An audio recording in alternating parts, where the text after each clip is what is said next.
Blank chart చెప్తున్నాను. Blank చార్ట్లో ఏంటంటే ఓ, ఎక్కడైతే దశాలగ్నం ఉందో అక్కడి నుంచి వాడుకోవచ్చు.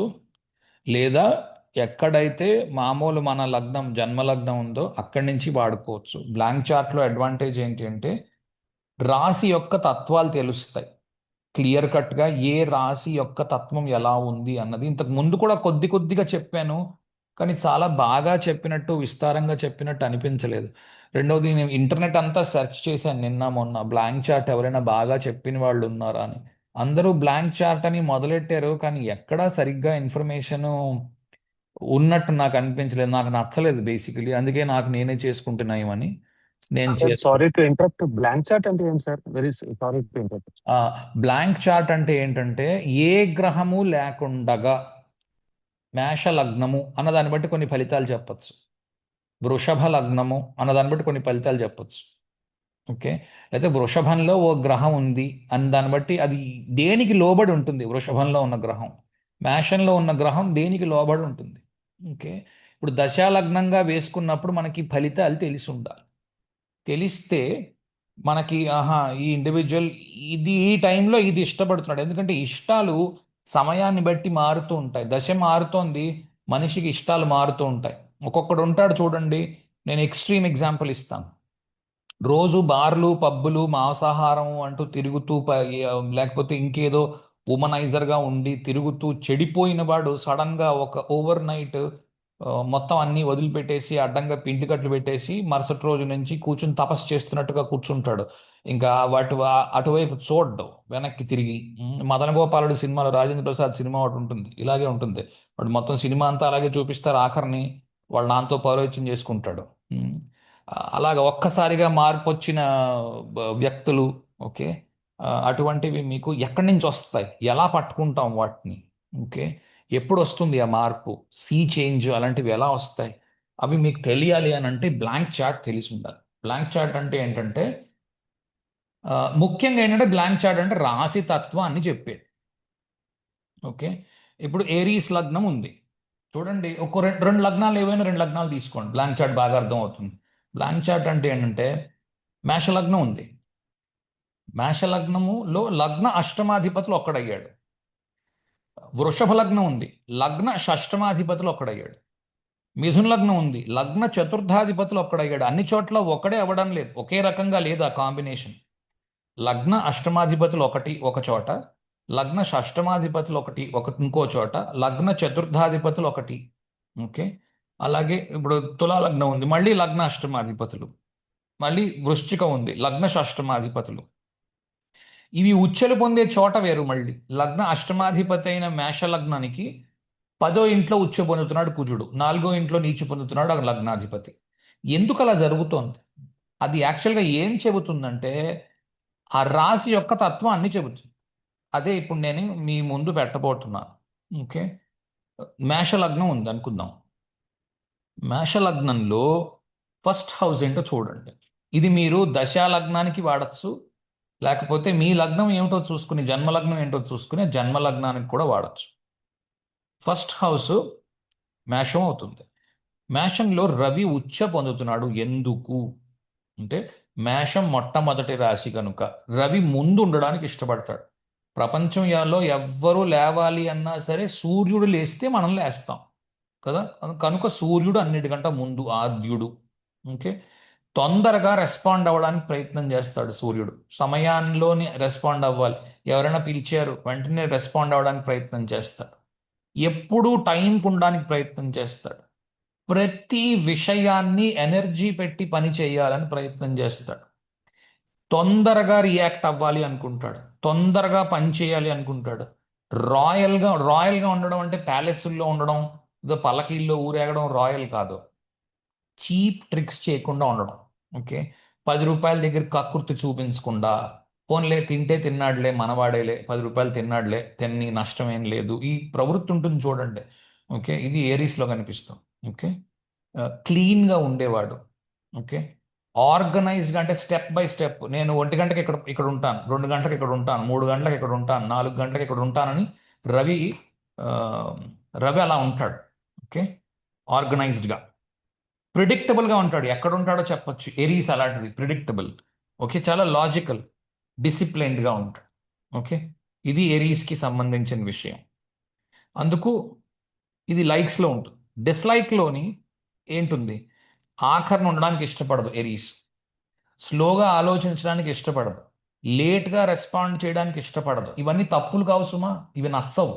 ఇది ఒక ట్రెయిట్ లాంటిది. అంటే కొన్ని పనులు ఉంటాయి అక్కడ, ఆ, ఆలస్యంగా రెస్పాండ్ అవ్వాలి, తొందరగా ఆవేశపడిపోయి చెప్పేయకూడదు, మెల్లగా చెప్పాలి. ఇప్పుడు మీరు క్లాస్లో చూడండి, ఏ ప్రశ్న అడిగారు అనుకోండి, గప్ చుప్ సోడా కప్. ఓకే, అలాగనమాట. ఏమీ చెప్పకుండా కామ్గా ఊరుకుంటే ఎవరికి ఏ తిట్లు పడవు కదా, అందుకని చక్కగా ఏం చెప్పకుండా కామ్గా ఊరుకోవడం. ఓకే, ఇది శని. ఆ, లేదా దేని మీదన మన ఎనర్జీ స్పెండ్ చేయాలి. ఓకే, ఆ, మెల్లిగా రియాక్ట్ అవ్వడం, పేదరికం కొని తెచ్చుకోవడం. ఓకే, క్లీన్లీనెస్ లేకపోవడం, అన్ఆర్గనైజ్డ్గా అన్ప్రిడిక్టబుల్గా ఉండడం, ఏం చేయబోతున్నాడో చెప్పలేని పొజిషన్లో ఉండడం, ఇండిసిప్లైన్డ్గా ఉండడం, కియాటిక్గా ఉండడం. నిజానికి ఇవన్నీ స్వాతిలో ఉంటాయి. అన్ఆర్గనైజ్డ్, అన్ప్రిడిక్టబుల్, ఇండిసిప్లైన్డ్, కియాటిక్, ఇవన్నీ స్వాతి. ఎందుకో తెలిసిన, గాలి. గాలికి గాలి ఎక్కడ లేదు, అన్ని చోట్ల ఉంది. ఓకే, గాలి ఎటు ప్రయాణం చేస్తుందో చెప్పగలమా? చెప్పలేము, అన్ప్రిడిక్టబుల్. డిసిప్లిన్ ఏం లేదు. గాలి 6 గంటలకు వీస్తుందండి, 7 గంటలకు వీచదు అనడానికి లేదు. 7 గంటలకి వీస్తుంది, ఒక్కోసారి 7 గంటలకు కూడా గాలి వీచదు. 10 గంటలకి వీస్తుంది, ఒకసారి 10 గంటలకి. నిన్న పడుకున్నాం మేడ మీద, ఒక్కోసారి చిన్నప్పుడు మేము మేడ మీద పడుకున్నాం, ఎంత చల్ల గాలి వేసిందో. ఇవాళ ఏంటో గాలే లేదు, ఉక్క పోసేస్తోంది. ఓకే, ఇవి ఎన్నోసార్లు మనం చూసాం. గాలికి డిసిప్లిన్ లేదు. ఓకే, గాలి క్లీన్గాను ఉంటుంది, అన్క్లీన్గాను ఉంటుంది. దుర్గంధం వస్తోంది అనుకోండి ఎక్కడి నుంచైనా, అది కూడా గాలే తీసుకొస్తుంది. సుగంధం వస్తోంది ఎక్కడి నుంచైనా, అది కూడా గాలే తీసుకొస్తుంది. ఓకే, గాలి గాలి చాలా తెలివైంది. గాలి పేదరికంలోనే ఉంది. మీరు జాగ్రత్తగా గమనిస్తే తెలుస్తుంది. అగ్ని వెలగాలి అని అంటే దానికి గాలి కారణం, అగ్ని ఆరిపోవాలి అంటే దానికి గాలి కారణం. రెండు చోట్ల మీకు గాలి కనిపిస్తుంది. ఓకే, అగ్ని నిజానికి డబ్బు. ఓకే, మెల్లగా రియాక్ట్ అవ్వడానికి కారకుడు శని. ఇవన్నీ శని కారకత్వాలు, కేయాటిక్, అందుకే అక్కడ స్వాతిలో అతను ఉచ్చ పొందుతున్నాడు. ఓకే, ఇండిసిప్లైన్డ్గా ఉండడం అంటే, శ్యామల రెడీ అయిపోయింది అప్పుడే అడగడానికి, అడగండి. సార్, అదే ఇప్పుడు రెట్రోగ్రేడ్ ప్లానెట్స్ ఉన్నాయంటే ఉమ్, ఆపోజిట్ ఉంటుందా, లేకపోతే అదే క్యారెక్టర్ ఇంకా ఇంటెన్స్ గా కాదు ఉంటుందా? కాదు, నేను మాట్లాడుతున్న అసలు రెట్రోగ్రేడ్ కానే కాదు. నేను మాట్లాడుతుంది మేష మేషము యొక్క క్యారెక్టరిస్టిక్స్ ఏమిటి నేర్పిస్తున్నాను. Okay, okay. ఓకే. దాంతో పాటుగా శని ఈ క్యారెక్టరిస్టిక్స్ ఇష్టపడతాడు కనుక, ఇలా శని క్యారెక్టరిస్టిక్స్ ఇష్టపడాడు కనుక అక్కడ నీచే పొందుతున్నాడు. శని అలాంటి వాడు, అన్ప్రిడిక్టబుల్ గా ఉండడానికి ప్రయత్నం చేస్తాడు. ఇది మంచిదా చెడ్డదా అంటే ఏం చెప్తారు? ఎవరు చెప్తారు?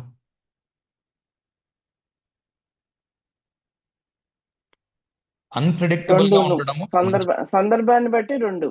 కరెక్ట్. ఓకే, ఎప్పుడైనా సరే గుర్తుపెట్టుకోవాల్సింది సందర్భాన్ని బట్టి ఉంటుంది ఆన్సర్. ఓకే, ఇది కరెక్ట్, ఇది చెడు, అలా ఏం ఉండదు. ఇప్పుడు శత్రువులకి అన్ప్రెడిక్టబుల్ గానే ఉండాలి. నీ కాంపిటీషన్కి నువ్వు నెక్స్ట్ స్టెప్ ఏం తీసుకోబోతున్నావు అన్నది తెలియకుండానే ఉండాలి. తెలిస్తే ఇంకేముంది, వీడు నెక్స్ట్ స్టెప్ ఇదేరా, రేపు ఉదయం ఇదే రాబోతోంది, వీడు టెండరు 10,05,000 వేయబోతున్నాడు, నువ్వు 10 లక్షలకు వెయ్యి, నీకే వస్తుంది టెండర్. ఇది ప్రిడిక్టబుల్. ఓకే, శని అలా కాదు, శని చాలా అన్ప్రిడిక్టబుల్గా ఉంటాడు. ఇండిసిప్లైన్డ్.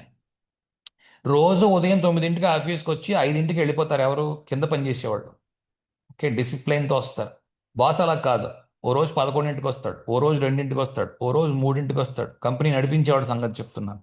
ఓకే, అతను కూడా రోజు ఉదయం 9 నుంచి 5కి వస్తున్నాడు అనుకోండి. పాత ఆఫీసుల్లో ఇలా వచ్చేవారు, అప్పుడు టోటల్ ట్రేడ్ ఎంత ఉండేదో చూడండి. అప్పుడు శుక్రుడు చాలా వీక్గా ఉంటాడు. ఓకే, ట్రేడ్ పెరిగే కొద్దీ శని బలపడుతూ ఉంటాడు. అందుకే శని ట్రేడ్ తులలో జరుగుతూ ఉంటుంది, శని బలపడిపోతూ ఉంటాడు. ఓకే, ఇవి కొన్ని అర్థం కానట్టు ఉంటాయి, మెల్లిమెల్లిగా మెల్లిమెల్లిగా అర్థం అవుతాయి. లగ్నాధిపతి ఎక్కడ ఉచ్చ పొందుతున్నాడు? 10వ ఇంట్లో ఉచ్చ పొందుతున్నాడు.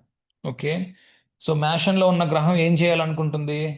నాకేదైనా పని అలొకేట్ చేశారా, నాకేమైనా పని చెప్పారా, నేను టక టక టక టక ఆ పని చేసేస్తాను. ఓకే, ఆ పని కోసము ఎవరితోనైనా పోట్లాడాలి అంటే పోట్లాడేస్తాను. నా పని నాకు అవ్వడం ముఖ్యము. ఓకే, పోట్లాడవలసిన అవసరం ఉన్నది అంటే నేను పోట్లాడేస్తాను. నేను పని మీద ఉంటాను, అంతేకాని ఈ పని ఎలా చేయాలి అని ప్లానింగ్ చేయడము. నాకో పని అప్పచెప్పారు, ఒరే ఈ 2 లెటర్లు టైప్ చేసుకుని తీసుకురా అన్నారు అనుకుందాం. ఓకే, ఈ పనిని కుజుడి చేతుల్లో పెట్టారు కదా. ఇప్పుడు లగ్నాధిపతి కుజుడు ఏం చేస్తాడు? మేషంలో ఉన్న గ్రహం ఏం చేస్తుంది, లేదా మేషంలో ఉన్న లగ్నం ఏం ఆలోచిస్తుంది? 2 కాగితాలు ఇచ్చారు, టైప్ చేసుకుని తెమ్మన్నారు. 3 నిమిషాల్లో తీసుకెళ్తే మా బాస్ సంతోషిస్తాడు. ఎందుకు? ఇప్పటిదాకా అందరూ 5 నిమిషాల్లో తీసుకెళ్ళారు, కాబట్టి నేను 3 నిమిషాల్లో టైప్ చేసుకుని తీసుకెళ్తాను. శని అలా కాదు. ఇందులో ఈ 2 లెటర్లలో ఫస్ట్ ఏది ఇంపార్టెంట్?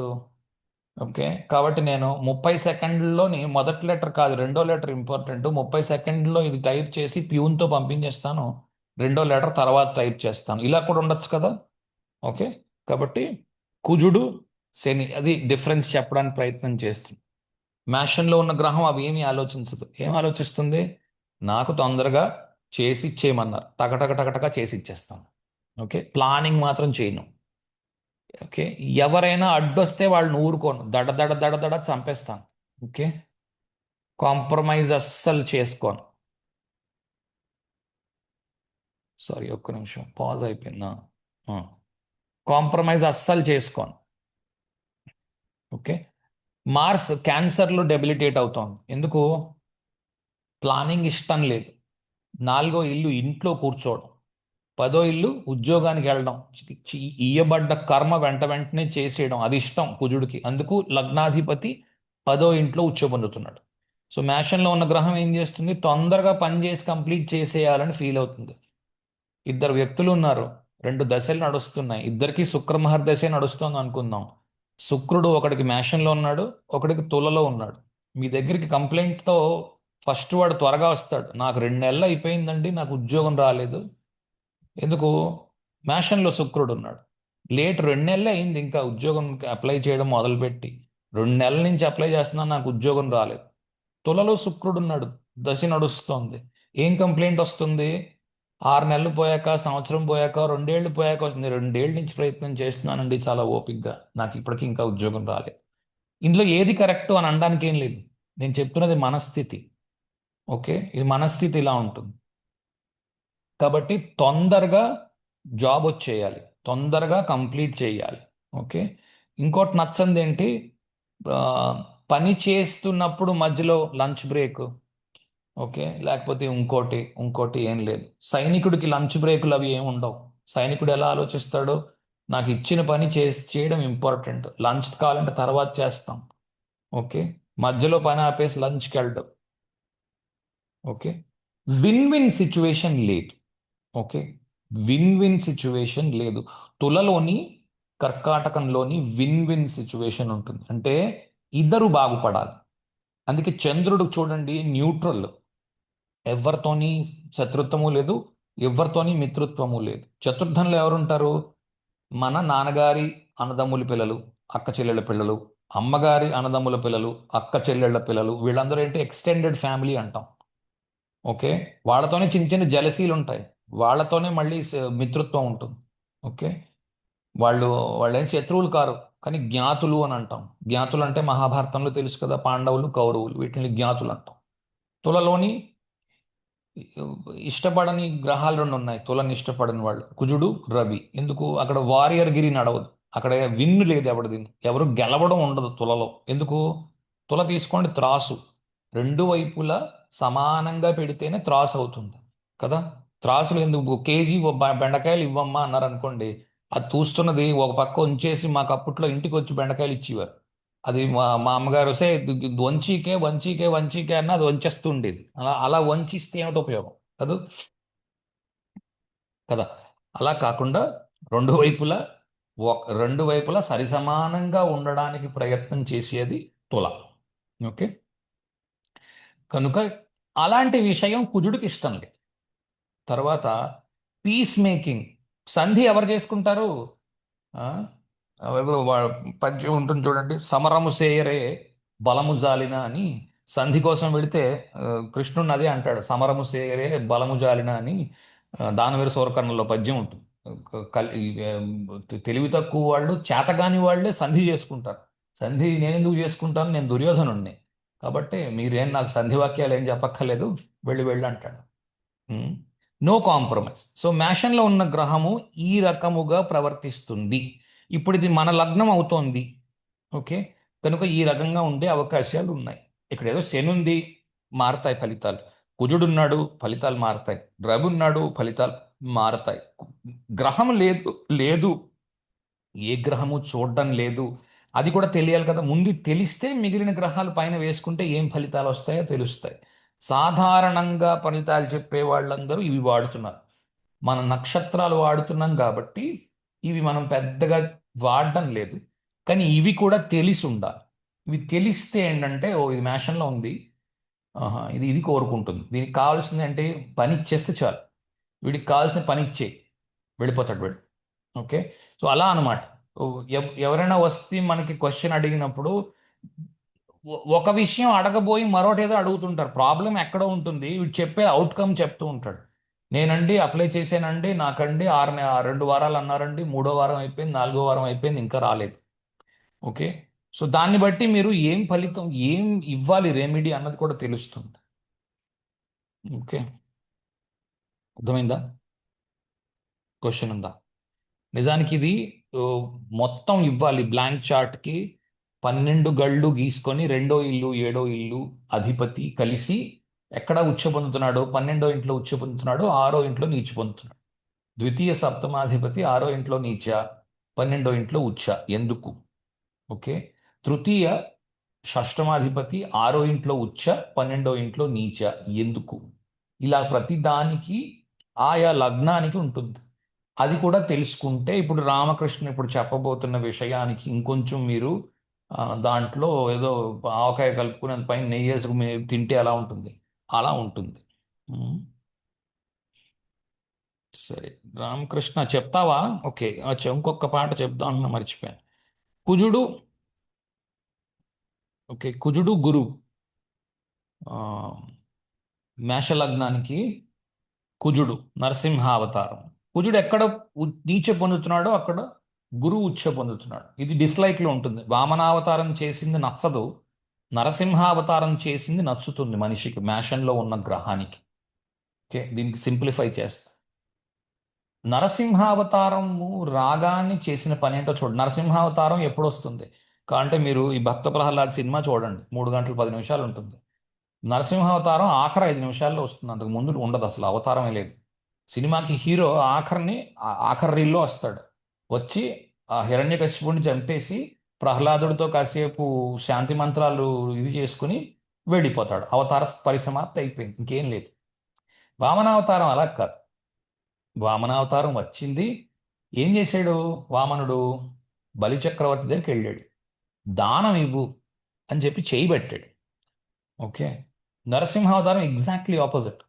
రా అనగానే వచ్చి ముందు చంపేసాడు, అంతే, ఇంకేం లేదు. రావడము చంపడానికి మధ్యలో సెకండ్ గ్యాప్ ఉంటుందేమో, అంతకు మించి ఏమి ఉండదు కదా. వామనావతారం అలా కాదు, వచ్చాడు, ఒడుగు చేసుకున్నాడు, ఒడుగు చేసుకుని వచ్చి కూర్చున్నాడు. కూర్చుని నాకు దానం ఇవ్వు రాజా అన్నాడు. కాంప్రమైజ్, నాకు దానం ఇవ్వు, నువ్వు ఇస్తే పుచ్చుకుంటాను. ఇప్పుడు బలిచక్రవర్తి ఉన్నాడు, వెళ్ళవయ్యా వెళ్ళు, సాల్లే, నేను నీకేమి ఇవ్వను అన్నాడు అనుకో, ఏం చేయాలి వామనమూర్తి? నోరు మూసుకుని ఇంటికి వచ్చేయాలి కదా. కానీ ఏం చేశాడు? పుచ్చుకున్నాడు. పుచ్చుకున్నవాడు మరి మీరు అనొచ్చు, వెంటనే బలిచక్రవర్తిని కూడా తొక్కేశాడు కదండి అని. తొక్కే లేదు, వరాన్ని ఇచ్చాడు. నువ్వు భవిష్యత్ బ్రహ్మవు అవుతావు, నిన్ను పూర్తి పాతాళానికి నేను రాజుని చేస్తున్నాను, నువ్వు రేపు ఉదయం ఈ మరో యుగంలో నువ్వు ఇంద్రుడు అవుతావు, ఇంద్ర పదవి నీకు వస్తుంది అని. ఇప్పుడు వీడిని నేను ఇంద్రుడిని చేసి కూర్చోబెడుతున్నాను, నువ్వు తర్వాతి కాలంలో భవిష్యత్తులో ఇంద్రుడు అవుతావు అని వరాన్ని ఇచ్చి వెళ్ళాడు. దానికి ఎగ్జాక్ట్లీ ఆపోజిట్లో ఉంటుంది కుజుడు, అదే నరసింహావతారం చేసి. ఓకే, అర్థమైందా? ఎవరికైనా క్వశ్చన్ ఉందా? అంటే ఇది అర్థం కాలేదు అని అనుకుంటే అవతారం చూస్తే అర్థం అవుతుంది బాగా. ఓకే, ప్రకాష్ సార్ నమస్తే సార్. ఎన్ని ఇది మాటలు అర్థమైంది. ఇన్ని నమస్కారాలు ఎందుకే బాబు, ఒకటి చాలు. ఉమ్. అదే ఇప్పుడు బ్లాక్ షర్ట్ అన్నారు కదా సార్, అది